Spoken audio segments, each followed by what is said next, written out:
Um agente do Serviço Reservado da Marinha esteve infiltrado entre exilados brasileiros no Uruguai. Esse agente teve acesso a importantes informações, as quais foram de grande ajuda na vigilância de pessoas de interesse ligados aos movimentos subversivos no Brasil. Antes de prosseguir, esse é o canal Espia, onde são tratados assuntos relacionados à coleta de informações e assuntos outros relacionados a esse tema. Então, sejam bem-vindos.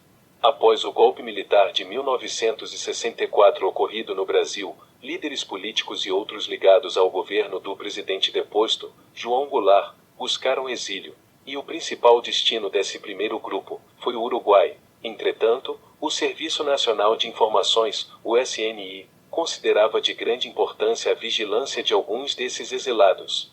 O SNI era auxiliado nas atividades de espionagem pelos serviços de inteligência militares, como o Centro de Informações do Exército, o CIE, o Centro de Informações da Aeronáutica, o CISA, e o Centro de Informações da Marinha, o CENIMAR, dentre outros. Em 1966, foi criado o Centro de Informações do Exterior, o CIEX, subordinado ao Serviço Nacional de Informações, mas ligado ao Ministério das Relações Exteriores. Esse centro de informações foi criado para monitorar e espionar subversivos, principalmente aqueles brasileiros que se encontravam no Uruguai, pois Montevidéu era considerada a capital dos movimentos de esquerda na América do Sul. Havia informação de que alguns dos exilados brasileiros no Uruguai estariam se movimentando e planejando uma guerra revolucionária no Brasil, com suporte de agentes de nações estrangeiras. Para tanto, esses exilados, dentre eles o ex-governador do Rio Grande do Sul, Leonel Brizola, se reuniam em Montevidéu e mantinham contatos com o Brasil através de uma operação de mensageiros. Mas o fracasso do coronel Jefferson Cardim de Alencar Osório, que participou em 1965 da guerrilha de Três Passos, esfriou momentaneamente o ímpeto do movimento. Para obter as informações desejadas sobre os alvos de interesse, o CIEX recorria a vários métodos, sendo que a infiltração de agentes no meio dos exilados, apesar do risco, foi um desses métodos utilizados. Assim, surge um agente de codinome Altair, ligado ao CENIMAR.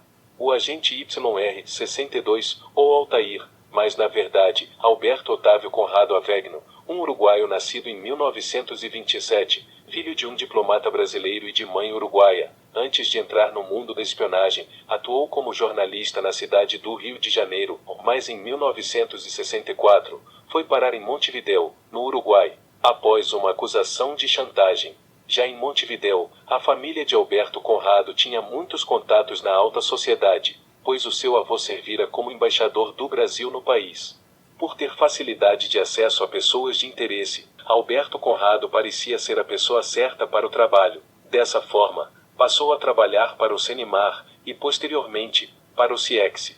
As informações obtidas pelo Alberto Conrado eram entregues em informes regulares ao seu operador, em encontros rápidos, geralmente em cinemas de Montevidéu, assim como em outros logradouros da cidade.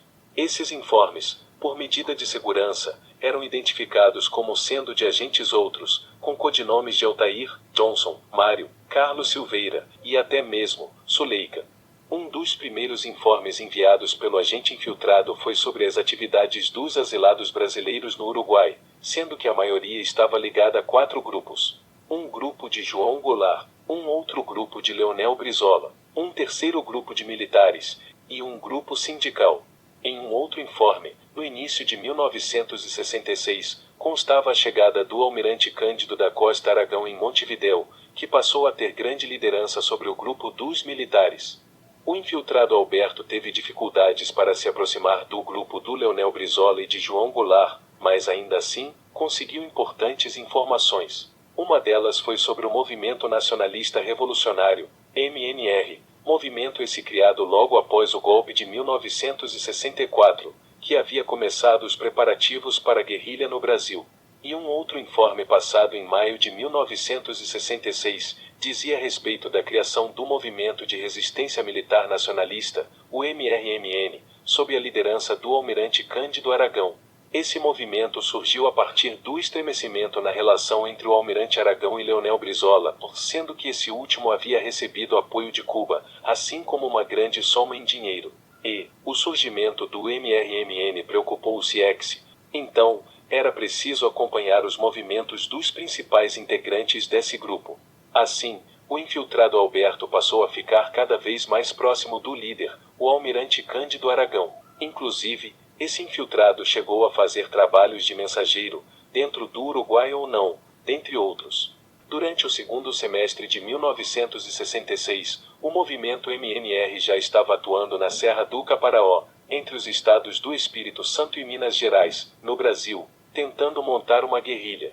Mais e mais informes eram passados pelo infiltrado Alberto, seja identificando militantes, chegada de novos integrantes, ou passando informações de interesse, como de uma ação acontecida em outubro de 1966, de um atentado contra um monumento em Montevidéu, executado por integrantes do MRMN. Em dezembro de 1966, esse grupo havia trocado de nome, passando para a Resistência Armada Nacionalista, RAM, e que no início de 1967, militantes desse movimento invadiram a embaixada da Tchecoslováquia, em Montevidéu, e que o movimento do MNR, que estava na Serra do Caparaó, estava passando por dificuldades devido à falta de apoio, e o surgimento da luta armada no país deixou a comunidade de informações brasileira alarmada.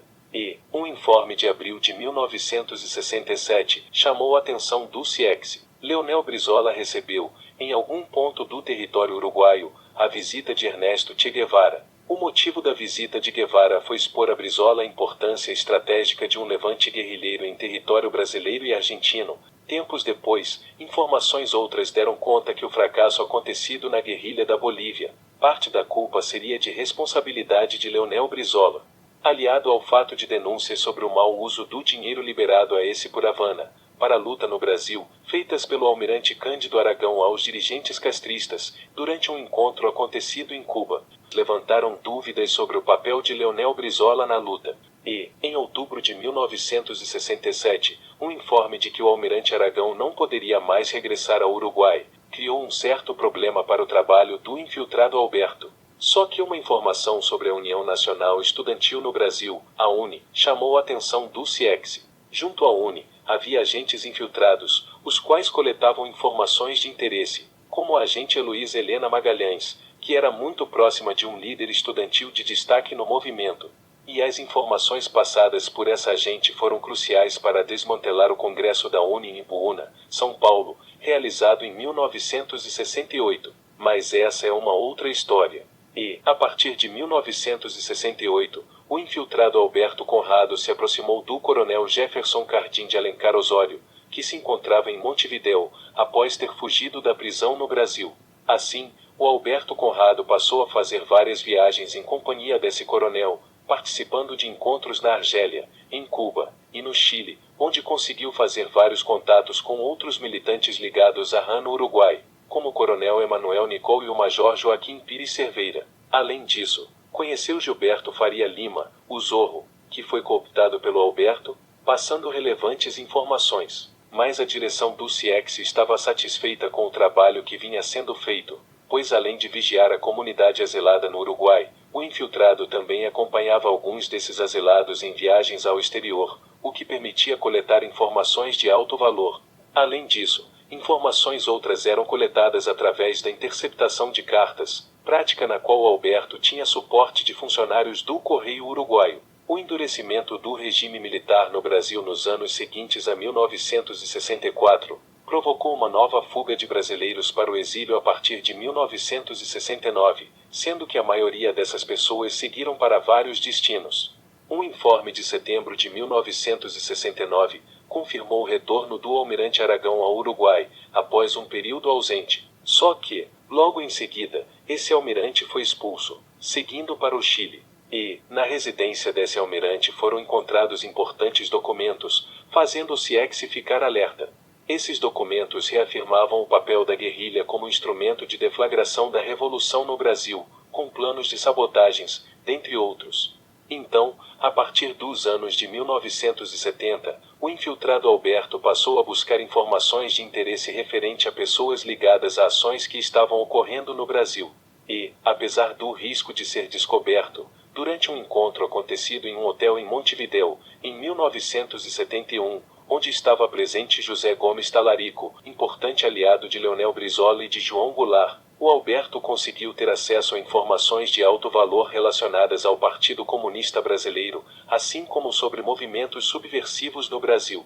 Não é possível estimar o número de militantes que os informes do agente Altair, ou YR-62, levaram à prisão, mas era fato que os nomes indicados por esse seriam monitorados por meses.